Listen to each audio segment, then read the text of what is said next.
My father, my mother, had bank accounts at Bank of America.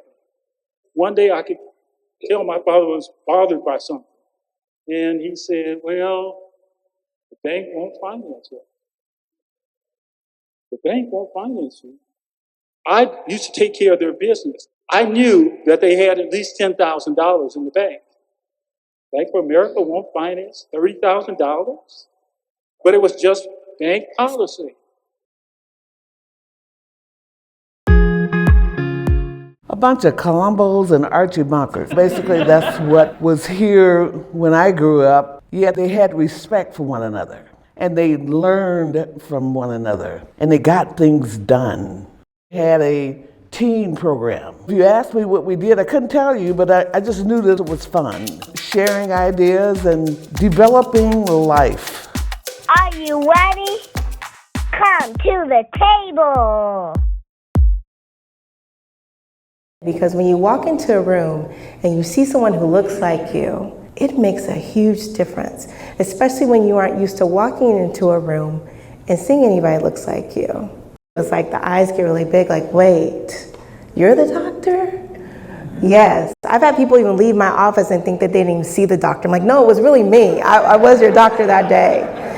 But that's because they aren't used to seeing people who look like them in that position, and we need to change that. We all, here are probably familiar with this history, but maybe not all the intricacies of it. And that history is how we came to be a segregated country, how all cities and counties around the country, like Marin, are segregated by race for decades in this country and is consistent all over the country in all regions of the country. The reason they're segregated is either because of some magical occurrence or an accident or just private bad apples, private bad actors in the private real estate market. And when we understand it that way, we not only let the government off the hook, but we also let ourselves off the hook because we think when something happened by accident, it can only unhappen by accident. We don't have any responsibility to change it or any agency to change it. And to that idea, my dad wrote The Color of Law to debunk that, it's called de facto segregation explanation, this explanation that it wasn't caused by laws or policies or by the government. One of the things when I sat and started to jot down some things that I wanted to say tonight was that the strength of the community depends on homes. Everybody's home, everybody's house. I can live in a tree trunk, I will make it a home, not just a house. If it's not in the homes, where is it? It's not the television, it's not in Hollywood, it's not in New York. It's in the homes. If you have strong homes, let me tell you, you can do a lot of things and you'll see things differently no matter where you go. And you can just about tell where their homes, where the families are strong, tight. I was seeing that my brother was immensely scared, but I didn't understand those feelings because I was so young. My brother unfortunately ends up getting deported. And to me, that was when I was like, okay, I need to really understand what's going on now. Like this is real now to me. And unfortunately, I won't share the details, but my brother ended up passing away when he got deported shortly after. But it's one of those things that it like hits you, but it's something that has stayed with me, and it's a trauma that I don't think I'll ever really leave me, but at the same time, it's like he is my motivation for why I do the work that I do. Because I don't want any other family or any other people to really have that feeling of having a loved one be deported and then not be able to see them in their last few days alive. And to me, it's huge, and that's why I find the work that we do so important, and I'm really happy to see everyone here and showing support for us.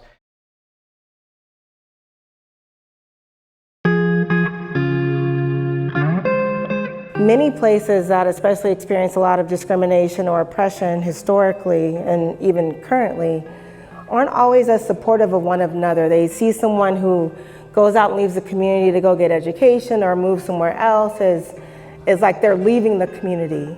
And Marin City was never like that. Marin City was always with me, supporting me and going with me. So when I went off to college, Marin City was with me. When I went to medical school, Marin City was with me.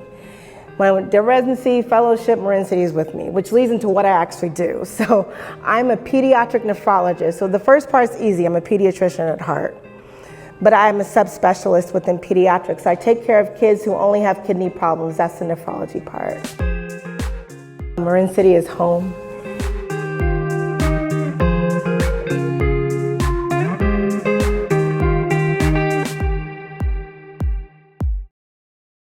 I believe in support. I believe in support groups.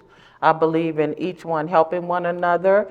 My grandson was diagnosed with schizophrenic, and I had no idea what was wrong with him.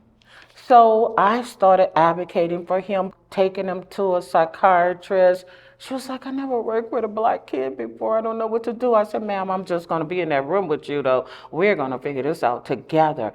And that was the start of him being diagnosed with hearing voices. I never experienced it before. So that started a movement of me learning and more and more. When you hear the word mental health, I'm there because I want to know everything there is to know, not even for to help my grandson, but when someone come up to me, I want to guide them in the right direction. Everybody needs to be okay. I am a public servant, so I work for the government. Your taxpayer dollars pays my salary. I moved back to Marin 11 or 12 years ago with my family, and when I became health officer, it was really clear that I knew that I was dealing with sort of this paradox of a very affluent and healthy community on the surface, but actually with what large disparities. Marin has been ranked the healthiest county in the state of California. Marin is about 85 years life expectancy. In Marin City, life expectancy is the shortest of any community in Marin County at 77 years. 15 years shorter than a community that's only about a mile away. Sausalito, Wallow Point has the longest life expectancy of any community in Marin County at about 92 years. The shocker for me was when I moved here to Marin almost 70 years ago, and I found some of the, not as severe, but some of the same hate that I saw in Louisiana, I saw here. It doesn't mean every white person hated blacks, or every black person hated white, but the reality was that there were those who thought like that. Whites and blacks, hate has no color. Comes from anybody, whites, blacks, you name it. My thing now is to do what I can to help people to be real people.